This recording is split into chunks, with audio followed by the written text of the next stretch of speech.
like to take a little time and share bass motion drill number 13 with you.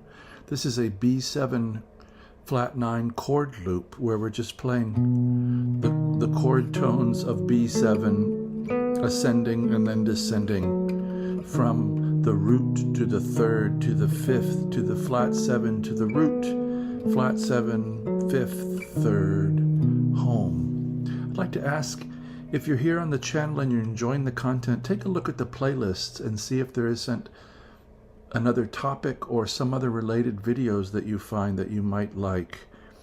If you have friends that are interested in guitar playing, maybe guitar playing like this, or you have forums that you go on where people might be interested, please share the channel content there.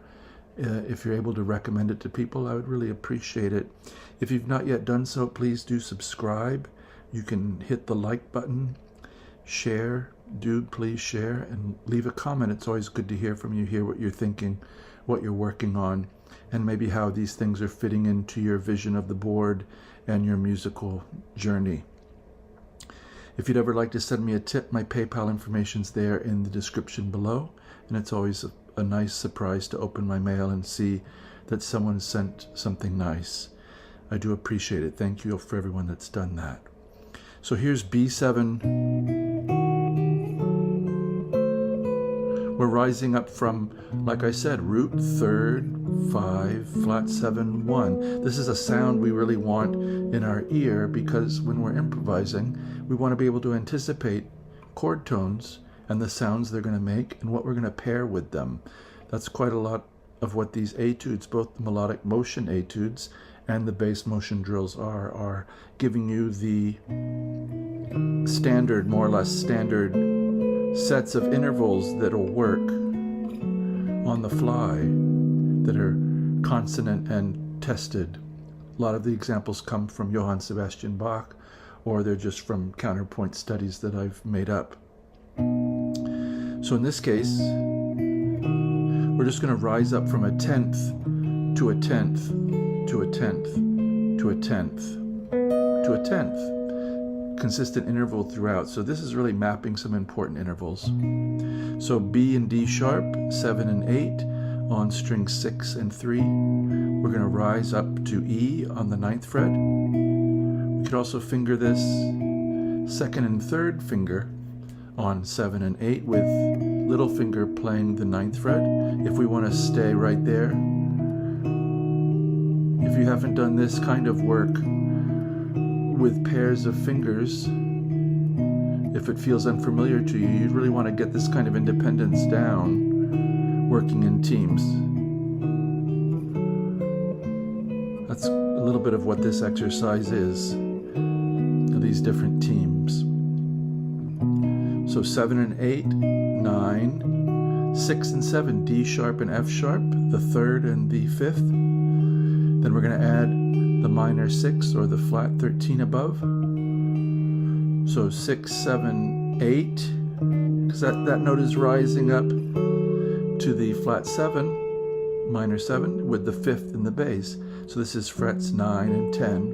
And we're going to reach up to the flat 9, 13th fret, C, on the 2nd string, and resolve it.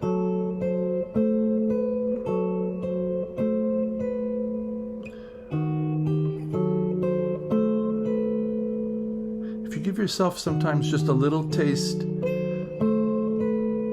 and then stop.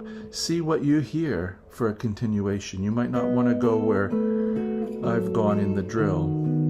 So we were 9 and 10 with 13 on top, 12 and 13 coming down from the flat 9 to the root, C to B, and now a nice little B7 statement. The root, the 3rd, and the flat 7 in between, 9, 11, 10. This is 12 and 12, A and B, with F sharp in between, 12, 12, 11. This is then a B7 chord in 3rd inversion, the A's in the bass. Then we get, these guys are going to go down to their next station. So F sharp A with a D sharp in between. I'm using third, second, and fourth fingers because I have stuff to do down here with my first finger soon. And we're separating out, we're grabbing 2 with 1 in between. So 9, 10, 8. And then we have a B chord. D sharp, B, F sharp, 6, 9, 7. Very solid first inversion B. You could also get it here, 6, 4, 7.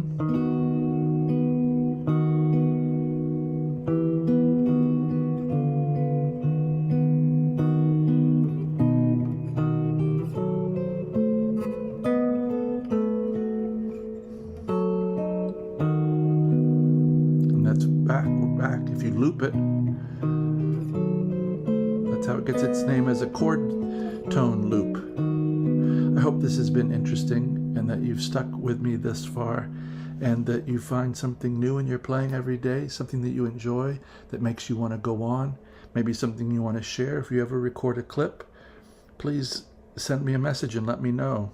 I'd love to check it out, see what you're doing, hear you, and I really appreciate you taking the time to watch this far. And as always, I wish you a very good day.